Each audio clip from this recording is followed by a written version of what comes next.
We're on Phil's sailboat. This is where I slept last night. Nice and comfy. Plenty of room in here to stand, even for a tall person. Got a little stove and oven. Plenty of cabinet space. Sink, drawers. Step up to the outside. And there's sleeping quarters, which I'll show you here shortly. This is the bathroom. Nice little shower. Very efficient. Pump for the toilet.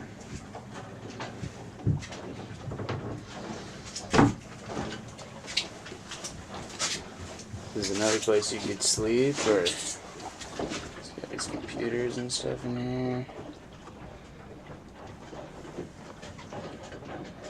Nice little sun view.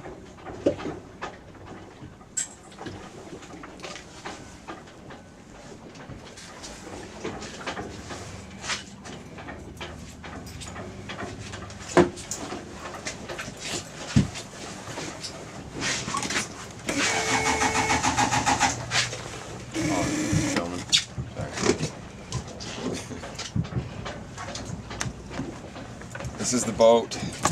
It's our home out here on the water. It's like I said, it's 32 foot. Got a little half cabin back here. This is kind of where me and my girlfriend stay. It's a little bed, sink. We have a fridge store back there. We're gonna hook up soon. Need to produce more power. Then up there he showed you there's a little galley kitchen, dinette, e-berth for sleeping. We just gotta get some computers and crap packed in there right now. But yeah, so it's a lot smaller than living in a house. And one interesting thing about living out here on the water is we don't have power lines that run to our house and bring us our energy.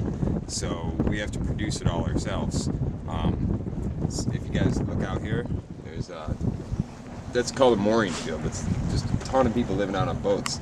And some of them, they use generators, like gas or diesel powered generators.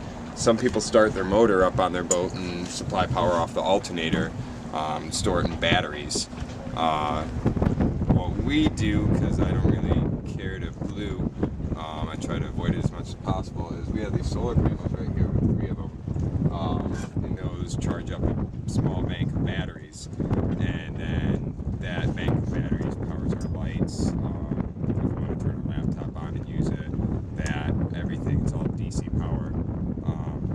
So everything uses power, and it makes you think about it a lot more when you're producing that power and storing that power, because we bring water to shore in these jugs and store them in a tank below on our boat.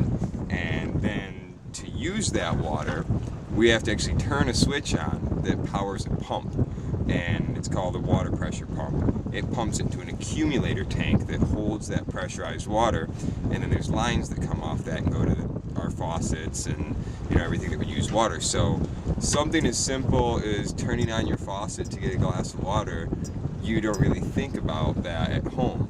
But here, we think about that because that uses power. And since we have a limited supply of power and it's expensive to produce it, we have to be conscious of that. Producing it really isn't as expensive as storing it. It's the amount of batteries you have. The batteries are expensive. So when we're doing something like doing our dishes, we try and limit activities like that because it's pumping a lot of water, using a lot of energy through that water pump.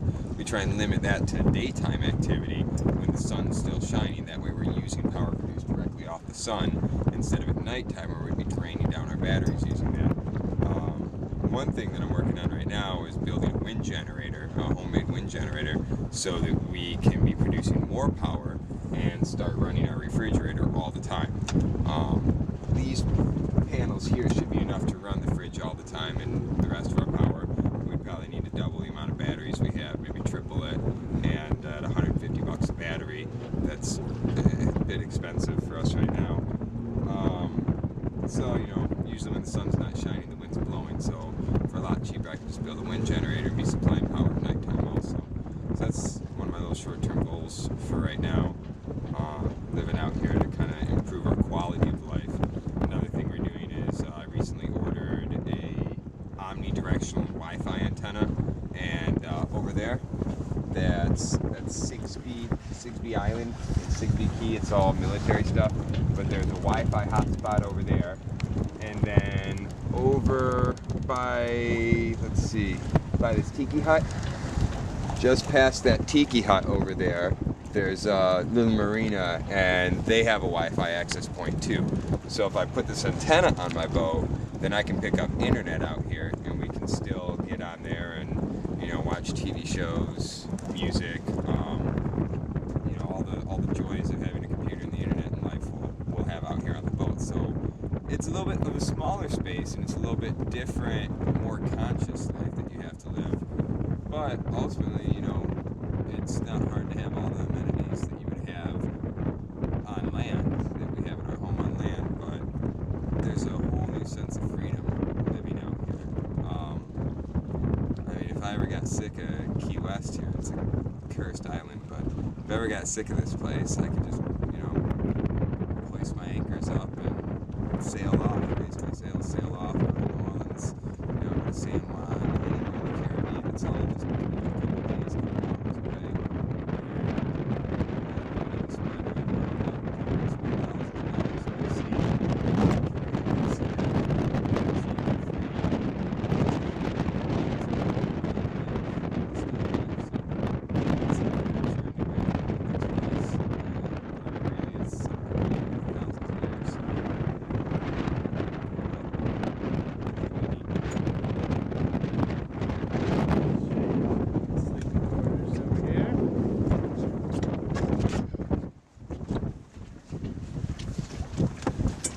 Solar panels.